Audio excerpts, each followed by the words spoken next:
감사, 함께여서 행복합니다.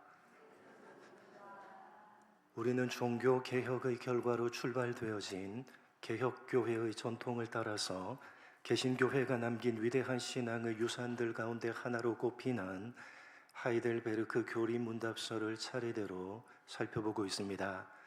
전체 129개의 문항으로 되어져 있는 하이델베르크 교리문답서는 거의 3분의 1에 해당되는 42개의 문항으로 우리가 고백하고 있는 사도신경에 대해서 상세하게 설명을 하고 있습니다. 사도신경은 비록 성경에 기록되어져 있지는 않지만 이 내용들이 성경 전체에서 가장 중요한 내용들을 압축하고 있는 것이기 때문에 교회 공동체는 지난 2000여 년이 넘는 시간 동안 이 사도신경을 목숨을 걸고 지켜왔습니다. 그래서 교회의 역사성을 인정하고 있는 오늘날 우리들도 이 사도신경을 목숨을 걸고 고백하며 지켜내야 하는 것입니다. 오늘 함께 살펴볼 내용은 사도신경의 고백 가운데 성자 하나님이신 예수님에 대한 내용 가운데 마지막 내용으로 하이델베르크 교리문답 제52번 문항에 해당되는 내용입니다. 52번 문항 제가 묻고 여러분이 한번 답을 하시겠습니다. 제가 묻습니다. 그리스도가 살아있는 자와 죽은 자를 심판하러 다시 오신다는 것이 당신에게 어떤 위안이 됩니까?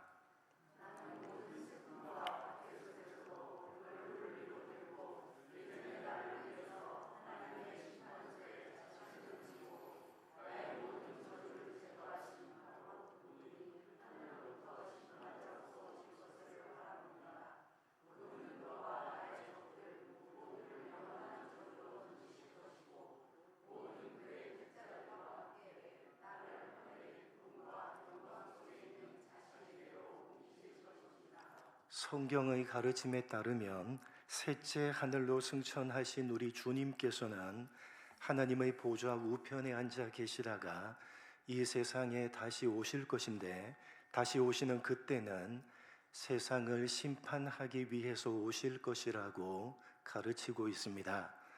여러분, 우리가 살고 있는 이 세상은 결코 영원하지 않습니다. 오늘날 기독교 신앙을 가지고 있는 우리들뿐만 아니라 상당히 많은 사람들이 이 세상은 영원하지 않고 언젠가는 멸망하게 될 것이라는 생각을 가지고 있습니다. 그런데 그들 대부분은 자연재해나 우주에 있는 행성 간의 충돌 혹은 전쟁, 사람이 만든 로봇이 반란을 일으켜서 세상과 인류가 멸망에 이르게 될 것이라는 생각을 가지고 있습니다. 그러나 성경은 여러 곳에서 이 세상과 모든 인류의 마지막은 반드시 오게 될 것인데, 그때에는 무시무시한 하나님의 심판이 있게 될 것이라는 사실을 반복해서 말씀하고 있습니다. 다시 말해서 이 세상과 인류가 멸망을 당하게 되는 것은 다른 이유 때문이 아니라 하나님의 보좌 우편에 계신 예수님께서 이 세상을 심판하시기 위해서 세상에 다시 오시기 때문이라고 가르치고 있습니다. 대표적인 말씀으로 오늘 본문 베드로후서 3절 4절 한번 3장 3절 4절 4절 5절 읽어보겠습니다. 시작.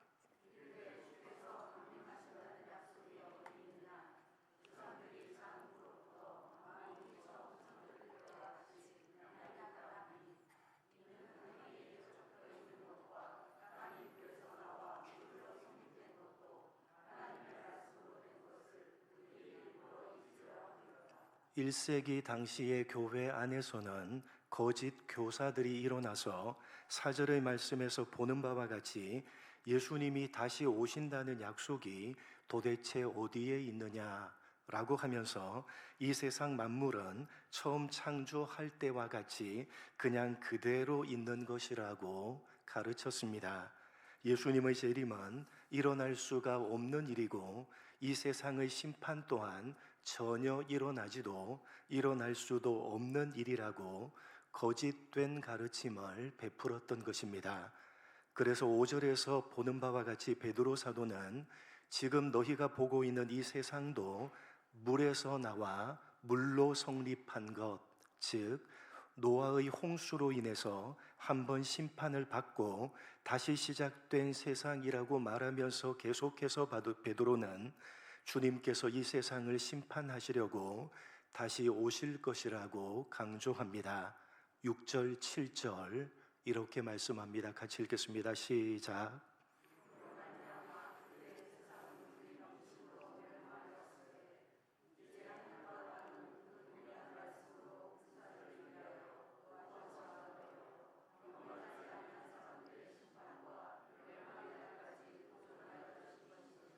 하나님께서 이 세상을 물로 심판하시고 다시 시작하게 하셨는데, 그렇게 다시 시작된 이 세상은 불사르기 위해서 심판과 멸망의 날까지 보존해 두신 것이라고 말씀합니다.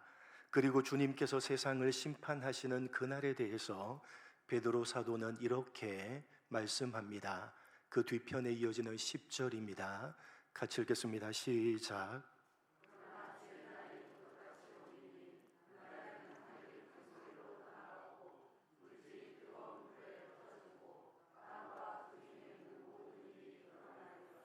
여러분, 성경은 여러 곳에서 하늘에 오르사 하나님 우편에 앉아 계신 우리 주님께서는 이 세상에 다시 오실 것이고 그때 이 세상을 심판하실 것이라고 말씀하고 있습니다.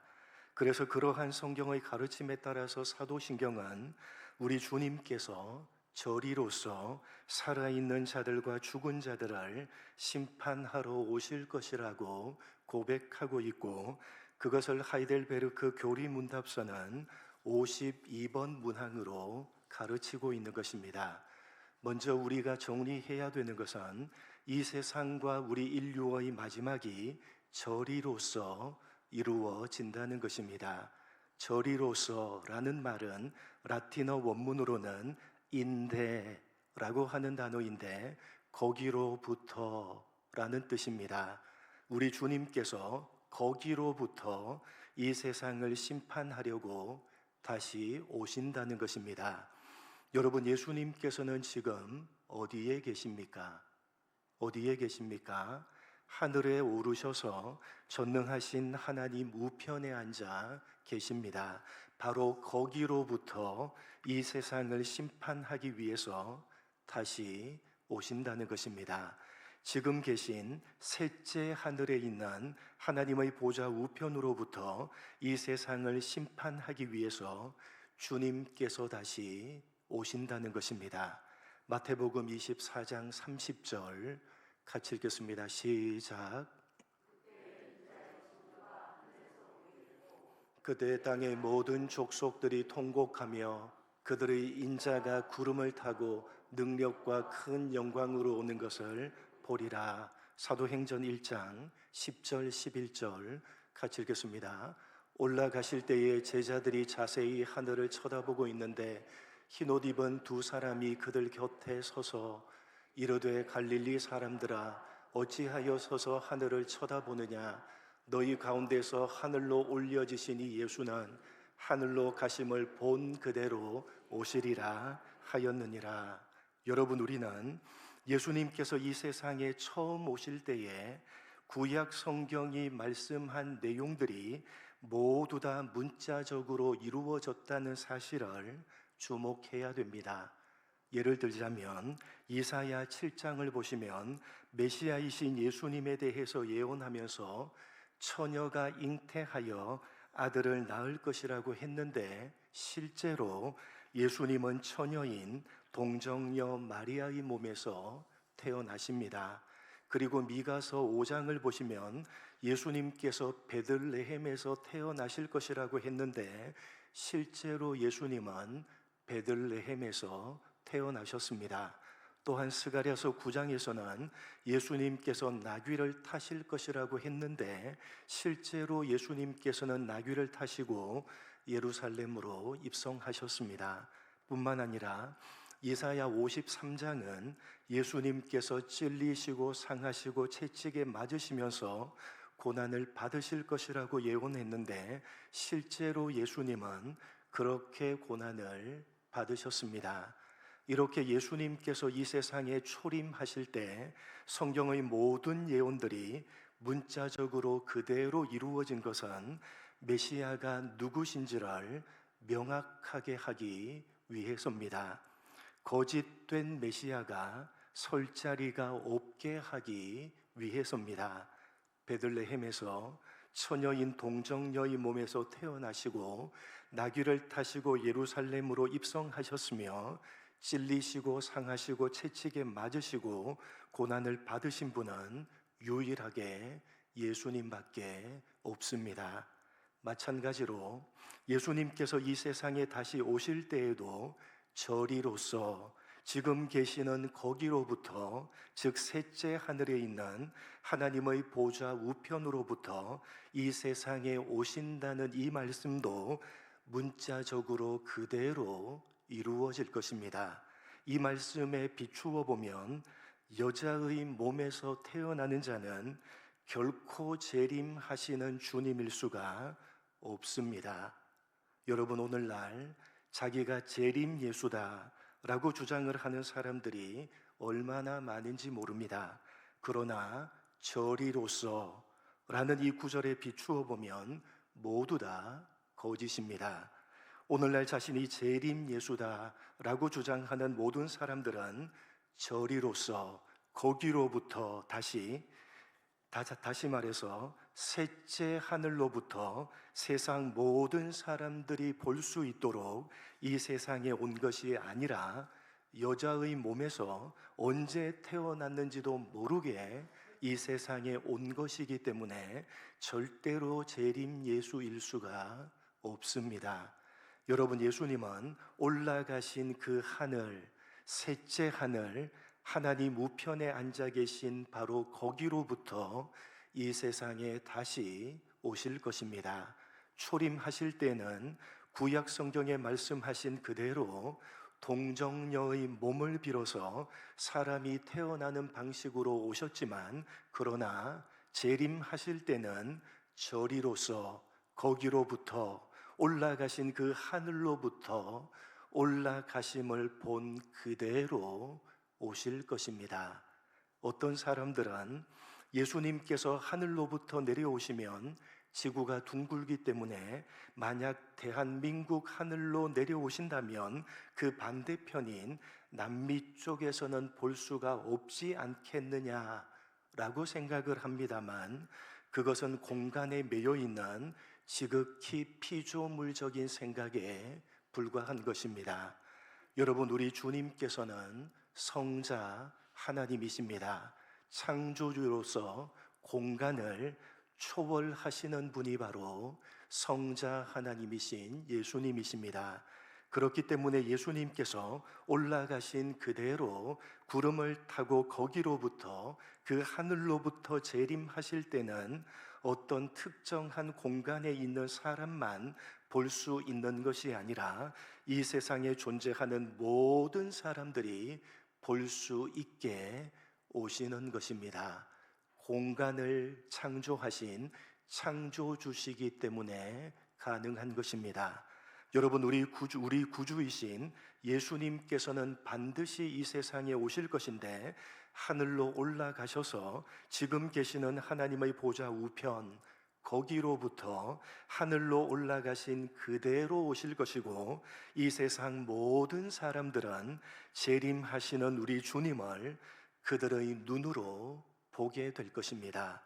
그리고 이 세상에 다시 오시는 우리 주님께서는 이 세상과 모든 인류를 심판하실 것입니다. 그러한 주님의 심판을 받고 이 세상은 전혀 새로운 새하늘과 새 땅으로 완전히 갱신하게 될 것이고, 이 세상에 존재했던 모든 사람들은 재림하신 그 주님의 준엄한 심판을 받게 될 것입니다. 그래서 사도신경은 우리 주님께서 산자와 죽은 자를 심판하러 오실 것이라고 고백을 하고 있는 것입니다. 왜 산자와 죽은 자냐? 예수님께서 언제 심판주로 오실런지 아무도 모르지만 언제 오시든지 간에 예수님께서 재림하시는 그 시점을 기준으로 해서 이미 죽은 사람이 있을 것이고 그때 살아있는 사람이 있을 것입니다. 그 모든 사람들을 주님께서 심판하신다는 것입니다. 다시 말해서 창조시로부터 이 세상에 존재했던 모든 사람들은 단 한 사람도 예외가 없이 예수님께서 다시 오시는 그때에 준엄한 심판을 받게 될 것입니다. 소위 말하는 이 세상 최후의 심판입니다. 여러분, 이 최후의 심판은 어떤 심판입니까? 최후의 심판은 어떤 심판이냐? 요한계시록 20장 12절로 15절 최후의 심판에 대해서 이렇게 말씀하고 있습니다. 한 절씩 교독합니다.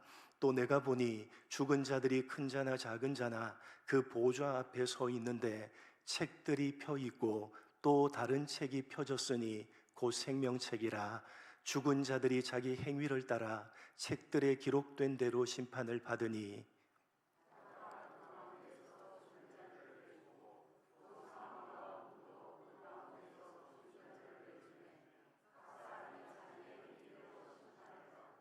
같이 읽겠습니다. 사망과 음부도 불못에 던져지나니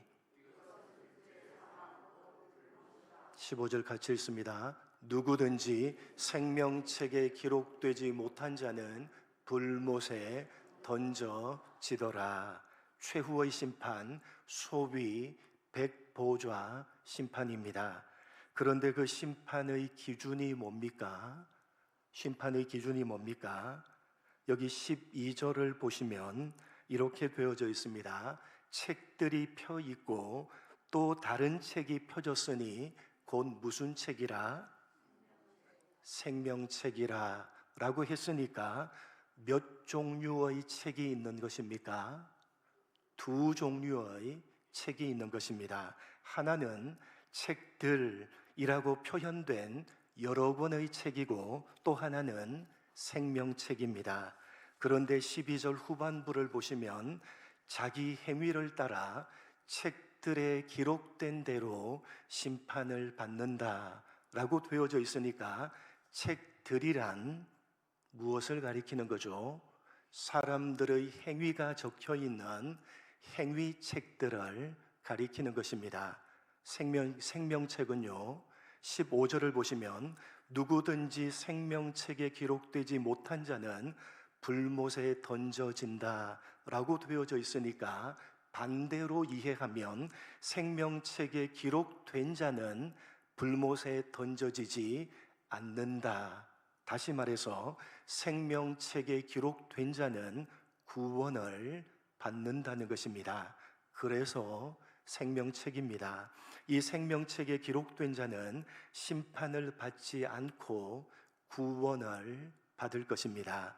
여러분, 그렇다면 생명책은 언제 작성이 된 것입니까? 여러분, 생명책은 언제 작성이 된 것입니까? 에베소서 1장 4절로 5절 같이 읽겠습니다. 시작.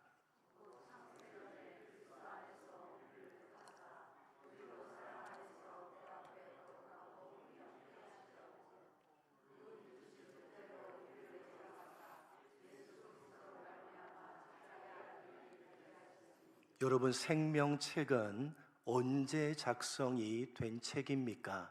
생명책에 기록된 자는 불못에 던져지지 않고 구원을 받는 것입니다. 그러면 우리의 구원은 하나님께서 언제 작정하신 것입니까? 창세 전에 작정하신 것입니다. 생명책은 구원의 책이니까 창세 전에 작성이 된 책입니다. 그리고 그 구원은 이 생명책을 근거해서만 주어지는 것입니다. 그러니까 여러분 한번 생각해 보십시오. 생명책이 먼저 작성이 된 것입니까? 아니면 행위책들이 먼저 작성이 된 것입니까? 어느 쪽입니까? 생명책이 먼저 작성이 된 것입니다. 왜냐하면 행위책들은 이 세상과 사람들이 창조되고 난 이후부터 사람들이 행한 행위들을 기록한 것인 반면에 생명책은 그 이전인 창세 전에, 즉 이 세상과 사람이 있기도 전에 하나님께서 기록한 것이기 때문입니다. 그러므로 생명책이 먼저이고 그 다음이 행위책들입니다. 왜 이 순서가 대단히 중요하냐 하면 생명책은 하나님께서 이 세상과 사람이라는 존재가 있기도 전에 하나님의 기쁘신 뜻 가운데 작성된 것으로 그 후에 기록된 우리의 행위들을 초월하는 것이기 때문입니다. 그렇기 때문에 생명책이 기록된 이후에 기록된 행위책들이 생명책에 기록된 것을 절대로 바꿀 수가 없는 것입니다. 다시 말씀드리면 예수님께서 이 세상을 심판하시기 위해서 재림하셔서 이 세상에 존재했던 모든 사람들을 심판하실 것인데, 그때 심판하시는 기준은 뭡니까? 어떤 기준을 가지고 이 세상과 세상 사람들을 심판하십니까? 어떤 기준? 사람들이 한 행위를 기준으로 해서 심판하실 것입니다. 모든 사람들은 자신이 한 행위들에 따라서 선악간의 심판을 받게 될 것입니다. 그런데 그렇게 하나님께서 행위를 기준으로 심판을 하실 때 그 심판을 면제받을 사람은 단 한 사람도 없습니다. 그래서 하나님께서는 창세 전에, 그 어떤 행위가 있기도 전에 생명책을 먼저 기록하신 것이고, 그 생명책에 기록된 사람들은 구원을 받도록 하신 것입니다. 그렇게 하시지 않고 행위책들에 기록된 사람이 행한 행위를 기준으로 심판하시면 그 누구도 심판을 면제받을 수 있는 사람이 없기 때문입니다. 그래서 하나님께서는 창세 전에 그 어떤 사람의 행위가 있기도 전에 생명책을 먼저 기록하신 것이고, 그 생명책에 기록된 사람들은 구원을 받도록 하셨던 것입니다. 어떻게요? 생명책에 기록된 사람들이 이 세상을 살면서 행한 그 모든 행위들을 이 땅에 초림하신 예수님께서 대신 담당하시고 십자가에 죽으심으로 그 모든 행위들을 깨끗하게 도말하셨기 때문에 이제 예수님께서 다시 오셔서 심판하시는 최후의 심판 때에는 행위를 따라서 심판이 아니라 생명책에 기록된 대로 구원을 받게 하시는 것입니다. 여러분, 예수님께서 다시 오셔서 이 세상과 모든 인류를 대상으로 심판하시는 마지막 최후의 심판 때에 예수님께서는 사람들의 행위가 기록되어져 있는 행위책들을 기준으로 심판을 하실 것입니다. 그리고 그 심판은 영원한 지옥의 형벌이 내려지는 무서운 심판이 될 것입니다.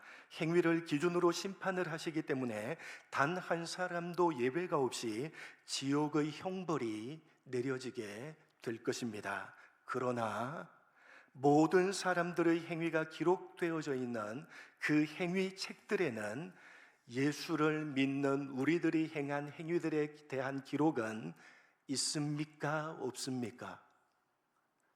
있습니까? 없습니까? 없습니다.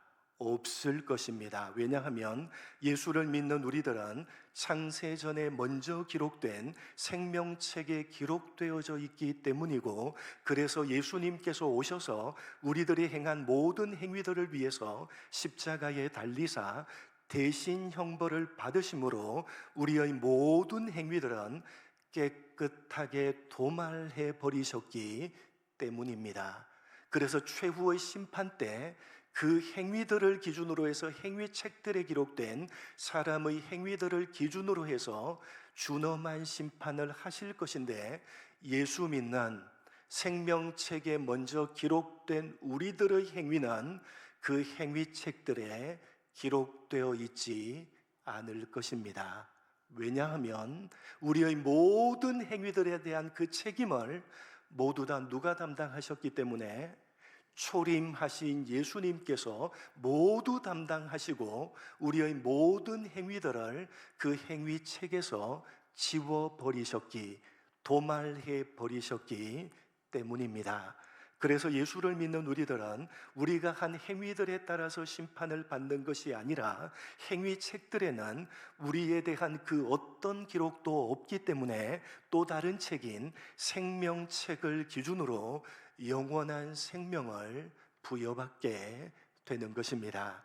이렇게 예수님께서 이 세상에 다시 오심으로 행하시는 최후의 심판은 생명책에 기록되어져 있지 않는 믿지 않는 자들에게는 그들이 한 행위를 따라서 다시는 돌이킬 수가 없는 영원한 둘째 사망에 이르는 지옥의 형벌을 받는 무서운 심판이 될 것이고, 예수를 믿는 우리들에게는 생명책에 기록된 대로 영원한 생명을 부여받는 기쁘고 영광스러운 심판이 될 것입니다. 바로 이것이 사도신경이 고백하고 있는 바 저리로서 산자와 죽은 자를 심판하러 오시리라 라는 고백이 가지고 있는 의미입니다.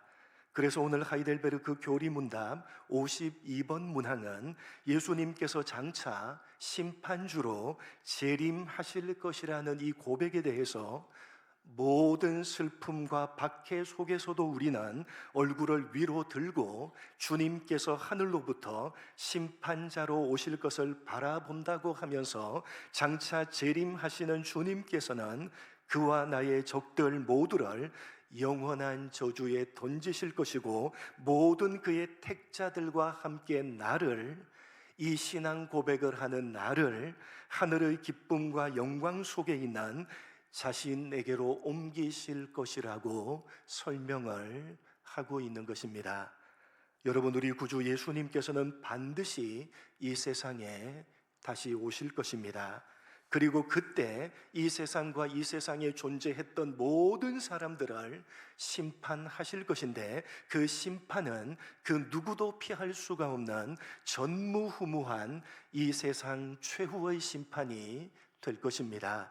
여러분, 이 세상을 영원히 살 것 같지만 그러나 죽음이 반드시 찾아오게 될 것이고, 이 세상 그 누구도 그 죽음을 피해갈 수가 없듯이 예수님께서는 반드시 다시 오실 것이고, 이 세상 그 누구도 그 예수님의 심판을 피해갈 수 없을 것입니다. 그러나 예수를 믿는 우리는 그 최후의 심판을 두려워할 필요는 없습니다. 우리는 초림하신 예수님께서 우리를 위해서 십자가에 죽으심으로 우리의 모든 행위들을 도말해 버리셨기 때문에 행위를 기준으로 하는 최후의 심판을 면제받게 될 것이고, 오직 생명책을 따라서 구원을 받고 영원한 생명을 부여받게 될 것이기 때문에 우리는 담대하게 저리로서 그 하늘로부터 산자와 죽은 자를 심판하러 오시리라 라고 고백할 수가 있는 것입니다.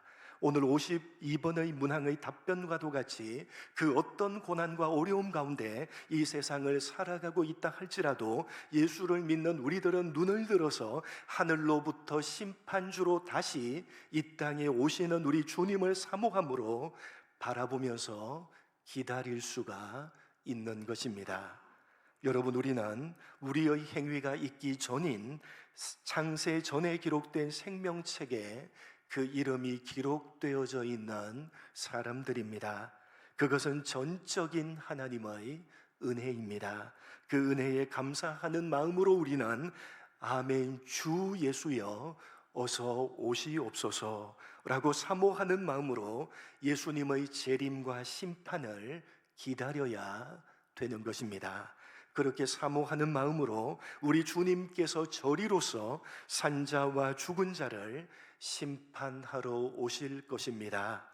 날마다 담대하게 고백하시는 여러분 모두가 되시기를 주님의 이름으로 간절히 축복합니다. 하나님 아버지, 사도신경이 고백하고 있는 바 저리로서 그 하늘로부터, 지금 계신 셋째 하늘 그 하나님의 보좌로부터 우리 주님께서 다시 이 세상에 오실 것이고, 그때는 이 세상 모든 사람들을 심판하시는 최후의 심판의 때가 될 것입니다. 하나님 아버지, 그 최후의 심판을 우리는 두려워하지 않고 사모하며 기대하며 소망하며 기다릴 수가 있는 까닭은, 예수 믿지 않는 자들에게는 영원한 형벌이 주어지는 최후의 심판이지만, 그러나 우리에게는 영원한 복, 영원한 생명이 주어지는 심판이기 때문에 우리는 이 땅을 살아가면서 그 어떤 날들이 우리 가운데 찾아온다 할지라도 눈을 들어서 하늘을 바라보며 하늘로부터 심판주로 다시 이 땅에 오시는 우리 주님을 사모함으로 바라보며 기다릴 수가 있다는 사실을 가슴 깊이 새기는 우리가 되게 하여 주옵소서. 우리는 우리의 행위가 있기 전인 창세 전에 기록된 생명책에 그 이름이 기록되어져 있는 사람입니다. 그것은 우리에게 베풀어 주신 전적인 하나님의 은혜입니다. 그 은혜에 감사하는 마음으로 아멘, 주 예수여 어서 오시옵소서 라고 사모하는 마음으로 예수님의 재림과 심판을 기다리며, 그렇게 사모하는 마음으로 우리 주님께서 저리로서 산자와 죽은 자를 심판하러 오실 것입니다. 날마다 고백하며 그 고백에 합당하게 살아가는 우리 모두가 될 수 있도록 은혜 베풀어 주옵소서. 감사하오며 예수님의 이름으로 기도드립니다. 아멘.